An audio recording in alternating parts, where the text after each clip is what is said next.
Saan po kayo kumukuha ng tibay ng sikmura at laman loob na nagagawa po ninyo yung mga ginagawa ng gawaing pagnanakaw sa kaban ng bayan? Tapos kayo pa magsasabi na kayo ninanakawan.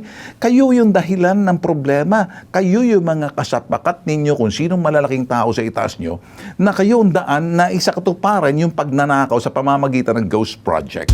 E paano yung kay Diskaya? Pinipilit ninyo na mag-restitute. Sabi niya, ewan ko kung pinag-usapan ninyo. What did they tell you, Mr. Diskaya? Your Honor, kung magkano po ang i-restitute po muna namin. Oh, ano sabi nila? Magkano daw?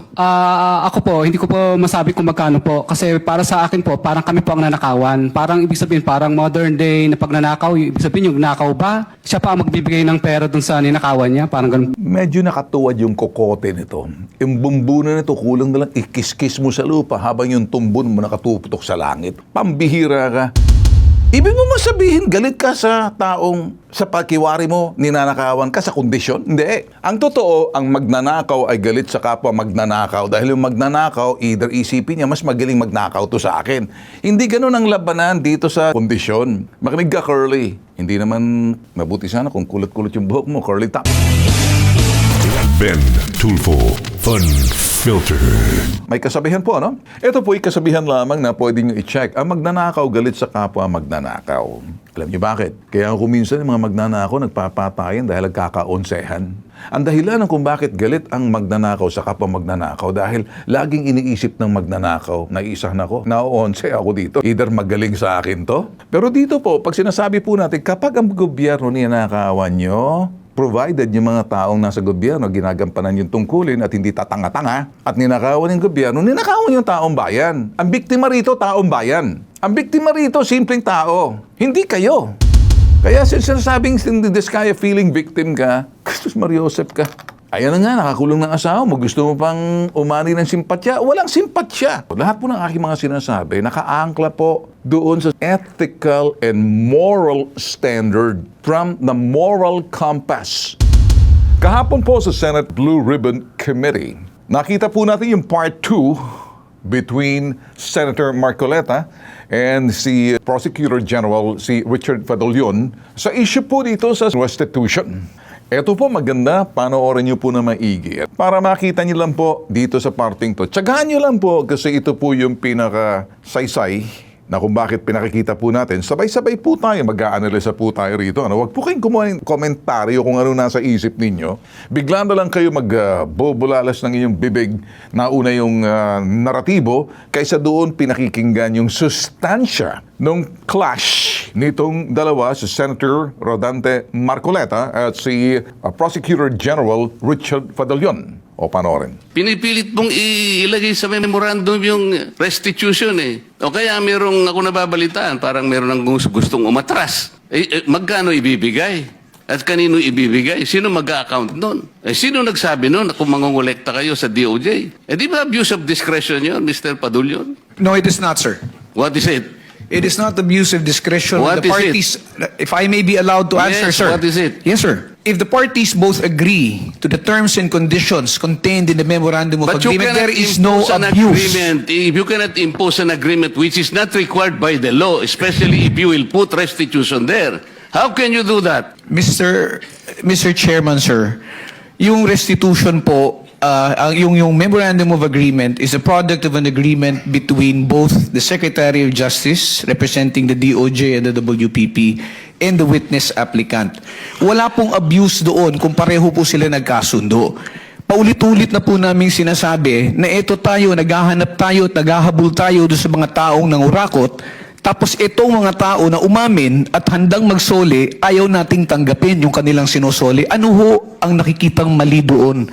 Para po sa amin, para ho maibsan kahit papano yung sakit at pagdurusa ng ating mga kababayan na nakikita nila na napakalaking pera ang nawala. Ano ho ba yung maibalik natin yung kaunti? And remember, Mr. Chair, if I may... Do not preach to the choir. No, I'm not preaching, Sandali Mr. sandali lang. Ang pinag-uusapan natin, these people are supposed to be potential witnesses for the state. Kailangan tulungan natin ang Estado para ma-prosecute kung sino-sino ang dapat managot. Kaya nga natin sila ilalagdag. Mahirap ang gagawin nila. Malalagay sa alangin ang buhay nila. Kaya nga yung witness protection is for them. Sa title na title lang, makikita mo, Witness Protection in Interest, para sa kanila yon. So yung Memorandum of Agreement, ay yun ay dahilan lamang para masiguro mo na sila'y makikipag-cooperate. Kasi kahit na sila'y na-approve under the Witness Protection Program, but they will not cooperate based on the memorandum, pwede mo siyang i-discharge eh. Alam mo, the court can still do that. At saka yung final approval ng witness, state witness, nasa court yun eh. Huwag mong kukunin yun eh. Kaso, isinasama ninyo yung restitution. That is the problem. And I will object to that. Palaging mali yun eh. E paano yung kay Diskaya? Pinipilit ninyo na mag-restitute. Suriin nyo na maigi, ano? Huwag ho agad kayo magbigay ng inyong komentaryo. I-analyze po muna natin mga boss, ano? Let's try to masticate. Nguyain natin yung kanilang mga pinagsasabi. Habang nginunguya natin, malululok ba natin yung mga sinasabi? Hayaan ba natin matunaw sa ating mga bituka ang ibig sabihin yung mga sinasabi? Hindi po to mga naratibo basta-basta kung sino-sinong bibigyan ng kanilang komentaryo. Pakinggan natin po mga maigi. Ito po ang kanilang mga punto de vista. Sa umpisa pa lang ng first encounter po ni Senator Marcoleta at itong si Prosec General, si Richard Fedolion, last year, restitution lagi ang issue roon. Kasi ang sinasabi po ni Senator Marcoleta, nasa korte yung kabayaran. Hayaan natin ang korte ang magdesisyon kung magkanong ibabayad. Isa sa uli, base doon sa kanyang mga nanakaw na kulimbat sa kaban ng bayan. Ngayon, mga boss, pag sinabing restitution, itong sinasabi ho ni Senator Marcoleta, para bang pinipilit na isingit ang restitution, ang babayad doon sa memorandum na pipirmahan ho ng nag-a-apply po sa Witness Protection Program at ng DOJ. Ngayon, ang sinasabi po ni Senator Marcoleta, ang dating, parang abuse of discretion of the Department of Justice because restitution, kabahagi po ng memorandum. Ano pong sagot nitong si Prosec Gen? Hindi po yan abuse of discretion. Condition po yan na inilatag po ng DOJ. Kumbaga, depende na po yan sa nag-a-apply ng Witness Protection Program kasi may free will po siya. Malaya po siya magdesisyon, malaya po siya gumawa ng kanyang pag-iisip, pipirma ba ako? Okay ba sa akin tong memorandum na to? Kasi kung yan ay kasunduan, nalalagdaan na nag-a-apply at yung nagbigay ng kasunduan na yan, ang DOJ, hindi po yan isiningit. Kabahagi po ng kondisyon na voluntaryo ka, isasauli mo yung mga nakulimbat mong tagong yaman. Voluntaryo. May free will. Malaya ka magdesisyon. Kung sa palagay mo, okay, di, permahan mo. Kung hindi okay, di wag mong permahan. Guess nyo? Ano ba pinaglalaban dito? Ang pinaglalaban po rito, ikaw na nga nangulimbat sa kaban ng bayan. Ikaw na nga nangurakot ang kapal na mukha mo. At pagkatapos, ikaw pang umaatungal na para bang ikaw pang ninakawan? Teka muna, mali ata. Balikan po natin mamaya ng konti. Hindi po ako abogado, pero ako'y investigador po. Nasa media po ako. Kaya sabi ko, nguyain po natin ng maigi yung issue. Kaya ba natin nulukin? Kaya ba natin yan tunawin sa bituka natin? Na yan ay magbibigay sa atin ng kaalaman at kung sinasabing karunungan base doon sa mga nagsasalita. Para sa akin po, hindi abuse of discretion ang ginawa po ng Department of Justice kasi memorandum po yan na hindi siningit kabahagi po ng kondisyon na ito'y voluntaryo, wala sa pilitan. Iba po yung under duress. Pinipilit ka. Pinilit ka, permahan mo. Kung yan ganun, parang extortion na po. Hindi po ganun. Kung ikaw ay nag-a-apply, kung ayaw mo, di wag mo. Simple lang naman Ano bang problema mo? Hindi mo pala gusto. Kaya ito pong mga diskaya, nakita na po natin, simple lang po. Sila po yung issue rito. Ngayon, gusto ko lang po sabihin sa inyo, inuulit po natin dito mga bossing, Itong banggaan po ng Prosecutor General Fedolion at saka si Marcoleta. Ititingnan po natin yung bahagi po ng memorandum na nagsasabi voluntary mong isasauli yung nakulimbat mong tagong yaman. Tagong yaman dahil kinulimbat mo. Ang problema dito sa mga diskaya, hindi po marunong magtago Binuboyang-yang ang kanilang yaman. Nagpapa-interview sa TV kung gaano kayaman. Yun po gusto kong sabihin. Na ngayon, eto pong dito, voluntaryo. Isasauli mo. Walang pilitan. Yung nakulimbat mo. Kawawa naman kasi ang taong bayan, ang mamamayan na ninakawan Doon sa mga lintik na mga walang katorya-toryang proyekto, ghost pa. So, yun po ang gusto natin sabihin dito. Pag pinilit po natin na may restitution, bahala pong korte, tama po sila dyan. Pero para sa akin po, voluntary yan eh. Gusto mo maging state witness? Di, tingnan mo muna, basahin mo na maigi kung papasa ka. Siguraduhin mo, magsasabi ka ng totoo. Kasi susuriin ka pa. Tsaka, may kondisyon eh. Anong kondisyon?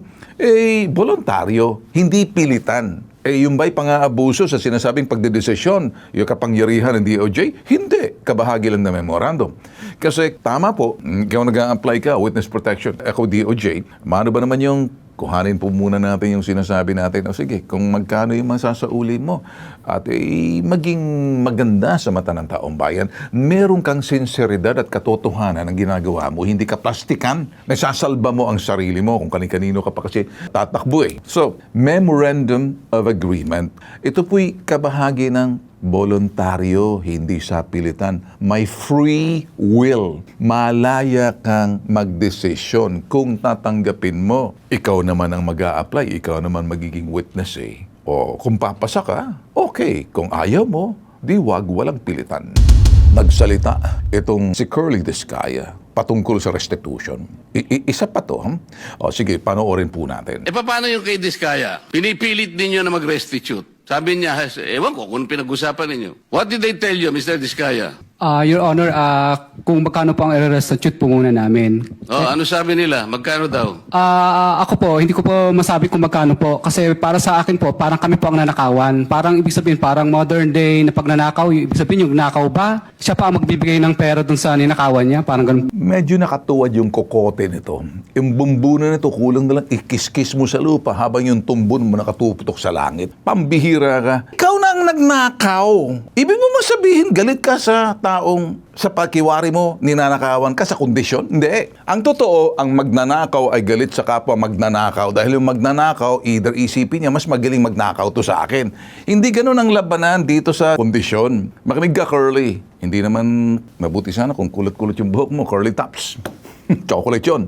Ang kapal na mukha mo, kung magsalita ka, akala mo kung sino, akala mo siguro na meron kang kakampi dyan, mali ka pa rin eh, kahit anong sasabihin mo. Sa mata ng taong bayan, panangkaw, magnanakaw, ladron. Sa salitang Spanish, magnanakaw.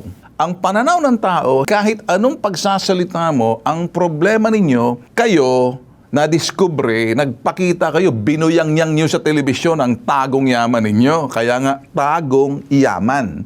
Ang tagong yaman na kinulimbat nyo sa kaban ng bayan sa mamamagitan ng mga ghost project ng iba dyan, mga project na ewan, kung totoo ba, pakinggan mo to. Ikaw, sa pagsasalita mo, maraming nabwisit sa iyo sa social media. Hindi kagandahan. Parang ikaw pang ninakawan? Excuse me? Gusto mong sabihin, ang Department of Justice tumatayo, kagawaran ng hustisya para sa taong nadedehado, pero iyan ay maglalabanan sa hukuman. Ayaw mong maging state witness. Sa anumang kadahilanan, ikaw lang nakakaalam. Pero sa taong bayan na ninakawan, sa mga simpleng mamamayan na kahit na paano nagbabayad ng buwis na ilalagay sa kaban ng bayan, na ginagastos tapos kinukulimbat ng mga kauri ninyo at ilan dyan, huwag mo sasabihin, para kayong ninanakawan sa inyong mga nanakaw. Ganun ba? So magnanakaw ngayon ang DOJ para sa tao dahil ninakawan ka sa nanakaw, yung mga tagong yaman. One advice nga sabihin ko sa iyo, Curly, siguro nag-umpisa ka pa lang. Kailan ka pa nag-umpisa sa iyong negosyo na to, sa larangan na ito? Kung susuriin natin, malalaman mo siguro, kailan ba? 2016? 2022? Kailan ba? Kailan ka ba nag-umpisa? Sa panahon ni dating President Duterte? Or namayagpag ka sa panahon ni BBM dahil nakakita ka ng kahinaan? Marami kang kasapakat sa panahon ngayon. Pero nung una, tahimik at hindi ka naman. Mukhang maganda ang maganda yung hulog mo. Para kang hulog ng langit. Dito, hulog ka sa impyerno.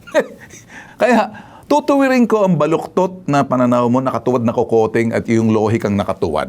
Patatayuin kita ng tuwid, hindi tuwad. Tuwid. Patatayuin kita ng tuwid. Ang tuwad, alam mo naman, pangit pakinggan eh. Meron bang kokoting nakatuwad? Depende. Bakit? Nasa lupa. Yung kanyang bontum, nasa langit. Ibig sabihin, hindi balanse. Kaya iba yung takbo. Ang lohika ay ganito. Balikan po natin yung kanyang sinasabi. Your Honor, kung magkano po ang i-restitute po muna namin, hindi ko masabi. Hindi mo masabi. Sinasabi, voluntaryo kasi. Hindi naman sinasabi, bayaran mo kami ng bilyones. Voluntaryo. Kumbaga, sa kalooban mo. Magsasauli ka ng mga, alam mo naman yung yaman dalawang klaseng yaman. Yung yaman nakulimbat mo sa masamang paraan, sa mata ng tao, ito illegal, pero mas marami kang nakulimbat na tinago mo. O alin doon? Off the radar, on the radar. Yung on the radar, nakikita mo, ang ganda ng negosyo mo, okay ka, ang dami kang kaibigan, ang daming natsuwari-wari-wap sisip-sip sa'yo ng mga politiko, kung sino-sino, malalaking tao, malalapad, medyo balingkinitan, higante, may pagkaduwende, depende. So, ibig sabihin, yun mga politikong kasapakat mo. Ayaw ko naman sabihin, nagmumukhang lubot ka. Ibig sabihin, nagmumukhang ganito dahil sa iyong panagsasabi, hindi sa iyong itsura. Ano bang lubot sa Bisaya? What is lubot? Wetbacks.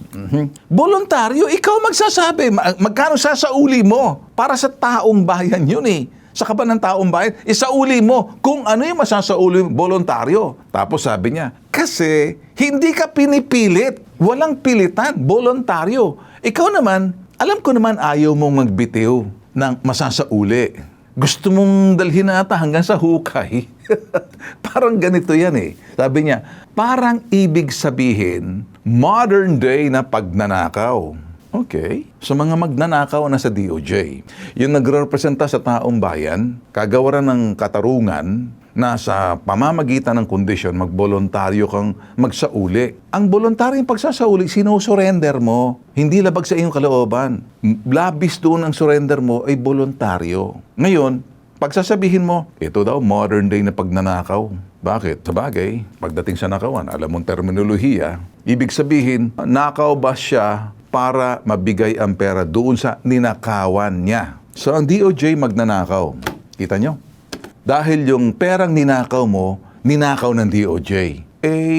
ULOL ka pala You laugh out loud ka pala You lol. You laugh out loud ang pag-iisip mo. Kasi ako, dederecho, galit kami doon sa mga utak gawaing katiwalian, magnanakaw at yung mga gumagawa ng krimen. At yung pagnanakaw, krimen po yan. Lahat ng uri ng krimen, deklarasyon po ng gera yan. Eto po si Bitag. Si Ben Bitag. Wala po akong apelido. So ngayon, para dyan, sasabihin ko sa iyo, hindi ka ninakawan. Isauli mo. Ibahagi mo sa kaban ng bayan kasi makikita kung magkano sasauli mo. Mamimidya yan Kung labag sa iyong kalooban, huwag mong gawin. Kung medyo galit ka dahil sa pinasasauli, parang kung ano yung masasauli mo, hindi yung pinasasauli kasi sa pilitan Isa lang pong aking sasabihin po rito mga boss, wala pong pilitan dito sa ginagawa po ng DOJ. Ang memorandum po ay lalagdaan po ng DOJ nagmagbigay doon sa gustong mag-apply. Hindi yung pinipilit ka. Ang sinasabi ni Senator Marcoleta, abuse of discretion yan. Teka muna. Voluntaryo nga Maliban na lamang kung sinabi nitong si Diskaya, piniparma po ako, tinutukan po ako ng kutsilyo sa leeg. Kumuha po ng 45, kinasasabi, papermahan mo, hindi. Sa pilitan po yun, under duress. Pero, pag yun sasabihin mo na, sige, well, for sincerity and truthfulness, you voluntarily give back what you've taken from the people. Ang ninakawan dito, tao hindi ang DOJ. Ito yung sinasabi natin, epekto ng problema. Pag ang tao hindi tumitingin sa dahilan ng problema, ito pong nakikita natin dito, ultimo kawatan. Iba'y gustong mga tuwiran. Yung katuwiran ay nakatuwad, tuwad na katuwiran. Iba yung huwad na katuwiran sa tuwad na katuwiran. Baluktot. Tapos syempre, yung mga mukhang lubot na gawain, wetpacks na gawain. Kaya ako natatawa. Kaya ako, sinasabi ko, spell ko ULOL, you laugh out loud. Sa salitang English, you laugh out loud. You can laugh out loud and then it's okay. Sus Mariosep kayo. Itong aking sinasabi po rito, masakit. At gusto ko pong makasakit doon sa mga taong may gusto pang gumawa. Doon sa mga makakapalang mukha. Saan po kayo kumukuha ng tibay ng sikmura at laman loob na nagagawa po ninyo yung mga ginagawa ng gawaing pagnanakaw sa kaban ng bayan? Tapos kayo pa magsasabi na kayo ninanakawan. Kayo yung dahilan ng problema. Kayo yung mga kasapakat ninyo kung sinong malalaking tao sa itaas nyo na kayo ang daan na isakatuparan yung pagnanakaw sa pamamagitan ng Ghost Project. At sa pamamagitan nitong sinasabi po nating mga proyektong kalokohan at may mga proyekto naman kayong ginawa. Pero kaya kayo na-discover, nakikita kayo at kilala naman kayo sa industriya, yung pagiging kontratista ninyo. Sa umpisa pa naman mga boss, sa umpisa pa lang, ayaw po nila. Nagdeklara po, hindi daw po sila talaga magiging state witness. Di suffer the consequence. Di doon ang labanan sa hukuman. Huwag na kayong magsalita. This is Bitag Live. Ben Tulfo Fun Filter.